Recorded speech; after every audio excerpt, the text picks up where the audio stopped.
Hello everyone, welcome to ठहरी। आज की रेसिपी है रक्षाबंधन स्पेशल रसमलाई की रेसिपी, जो कि बच्चे और बड़ों सबको पसंद है। तो आज हम यही रेसिपी शेयर करेंगे आपसे। बहुत ही सिंपल और इजी रेसिपी है, एकदम बेसिक इंग्रेडिएंट के साथ बनती है। 10 मिनट के अंदर फटाफट ये तैयार हो जाएगी। तो जिसके लिए यहाँ पे मैंने ले लिया है 2 लीटर दूध, और ये पूरा नॉर्मल दूध लें, लो फैट ना लें। तो इसे हमें क्या करना है कि पहले बॉयल करेंगे और इसे फाड़ के इसका पनीर निकालेंगे हम। तो जिसके लिए यहाँ पे मैंने दूध रख दिया है बॉयल होने के लिए। अब इसे फाड़ने के लिए या तो विनेगर यूज़ करेंगे या तो लेमन यूज़ करेंगे। तो यहाँ पे मैं आज लेमन यूज़ करने वाली हूँ, जिसमें हम एक बड़े साइज़ का लेमन पूरा यूज़ करेंगे। तो पहले आधा लेमन डाल देते हैं और उसको चलाते हुए फिर आधा पूरा डालेंगे। तो पूरा एक लेमन मैंने यूज़ किया है इसको फाड़ने के लिए। और सेम प्रोसेस आप विनेगर के साथ भी कर सकते हैं। थोड़ा थोड़ा विनेगर करके मिक्स करें तो 3 से 4 टेबलस्पून में अच्छे से आपका दूध फट जाएगा। तो इसको चलाते हुए हम थोड़ी देर तक चलाते रहेंगे जब तक कि दूध अच्छे से ना फट जाए। तो वैसे पता कैसे चलेगा, क्योंकि दूध और पानी एकदम अलग अलग हो जाएगा, तो पनीर अलग निकल जाएगा। दूध एकदम पानी उसका एकदम ट्रांसपेरेंट हो जाना चाहिए। तो कुछ इस तरीके से देखिए दिख रहा है, तो जिससे कि हम मैक्सिमम पनीर इसका निकाल सके दूध से। तो बिल्कुल इस तरीके से आप करेंगे तो पानी देखिए एकदम ट्रांसपेरेंट हो गया है और दूध इसका पनीर एकदम अलग हो गया। तो अभी स्टोव बंद कर दिया है मैंने। इसे थोड़ा सा ठंडा करके अब इसे छान लेते हैं। तो इसको छानने के लिए यहाँ पे मैंने बर्तन रख लिया है, एक नीचे पॉट, उसके ऊपर छन्नी डाल दी है। इसके ऊपर हम डाल देंगे मलमल क्लॉथ या सूती का कपड़ा, और इसको डाल के पनीर अपना छान लेते हैं।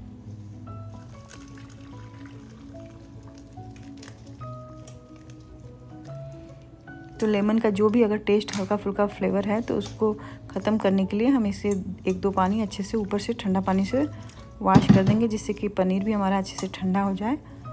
और इसका पानी सारा निचोड़ के हम रख देंगे 10 मिनट के लिए रेस्ट पे।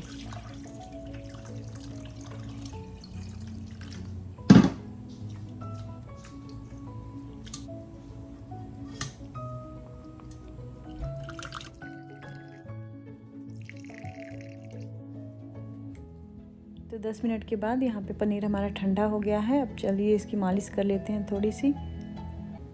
तो या तो एक बड़ा सा परात या थाली ले लें, उसमें कर लें, या फिर यहाँ पे मैं काउंटर टॉप ही यूज़ करने वाली हूँ, जिसको मैंने डिसइंफेक्टेड वाइप से अच्छे से क्लीन कर लिया है। अब इसे हम पाम की सहायता से, जो हाथ का ये वाला पार्ट है, तो इसी से हम हल्का सा इसको मसाज दे के थोड़ा सा प्रेस करके अच्छे से स्मूथ कर लेंगे। जैसे कि एकदम डो वाली कंसिस्टेंसी होती है, उस तरीके से हम इसे इकट्ठा कर लेंगे मसाज करके। बहुत ज़्यादा भी नहीं करना है कि इसका घी निकल जाए। तो अच्छे से एकदम जब तक कि स्मूथ ना हो जाए तब तक हम इसे देखिए कुछ इस तरीके से दिख रहा है और एकदम सॉफ्ट हो गया है।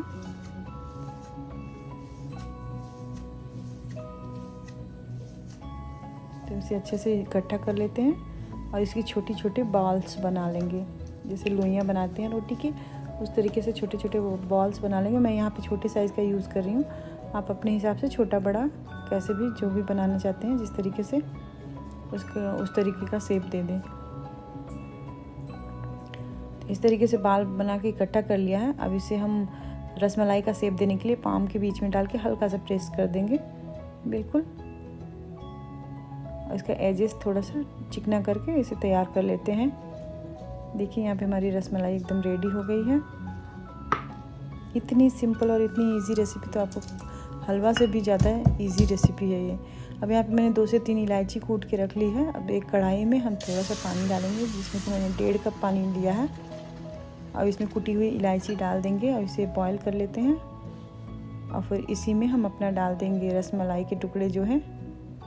अब इसे डालने के बाद हम 5 से 7 मिनट तक इसे हाई फ्लेम पे बॉईल कर लेंगे, और कुछ ही देर में देखेंगे आप तो ये डबल इन साइज़ हो जाएगा, और तभी तक हम इसे पकाना है। ये देखिए ऑलमोस्ट डबल हो गया साइज़ में। यहाँ पे स्टोव बंद कर देंगे और इसे ट्रांसफ़र कर लेते हैं एक दूसरे बर्तन में ठंडा होने के लिए।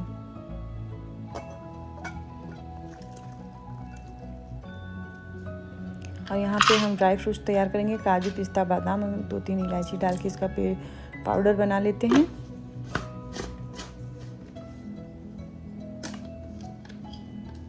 बहुत ज़्यादा महीन नहीं करना है, इस तरीके से थोड़ा टुकड़ा रहना चाहिए इसमें। ऐसे निकाल लेते हैं एक बर्तन में।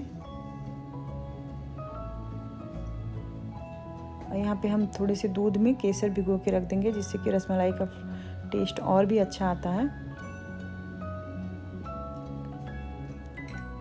यहाँ पे कढ़ाई में हम डालेंगे आधा लीटर के करीब या 1.5 कप के करीब दूध डालेंगे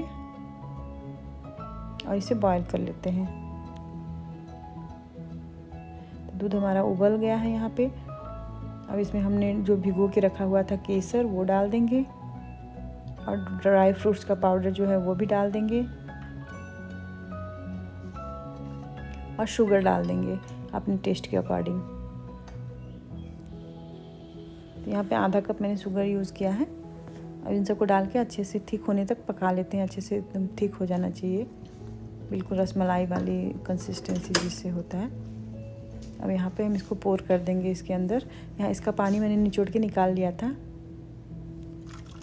अब इसको डालने के बाद हम क्या करेंगे, इसको 1.5-2 घंटे तक अच्छे से बाहर ही काउंटर टॉप पे ही छोड़ देंगे ढक के, जिससे कि सारा जो है सिरप अंदर तक चला जाए और एकदम टेस्टी हमारी रसमलाई खिल के रेडी हो जाए। तो इस रक्षाबंधन ज़रूर ट्राई करें। ये रेसिपी आप ही के लिए शेयर की है। तो ये घर के बेसिक इंग्रेडिएंट के साथ ये बन जाती है। बहुत ही सिंपल रेसिपी है। यहाँ पे देखिए मेरी बेटी ट्राई कर रही है, उसकी बहुत ही फेवरेट मिठाई है ये। तो बच्चे बड़ों को भी बहुत ही ज़्यादा पसंद आती है। तो अगर रेसिपी अच्छी लगी हो तो लाइक शेयर ज़रूर कर दें। अगर चैनल पे नए हैं तो सब्सक्राइब कर लीजिएगा। अगर कोई भी इंक्वायरी हो, क्वेश्चन हो regarding this recipe, please feel free to ask any question. I will try my best to answer all your question. So मिलते हैं ऐसे ही अगली रेसिपी के साथ नेक्स्ट वीडियो में। तब तक के लिए take care and bye bye.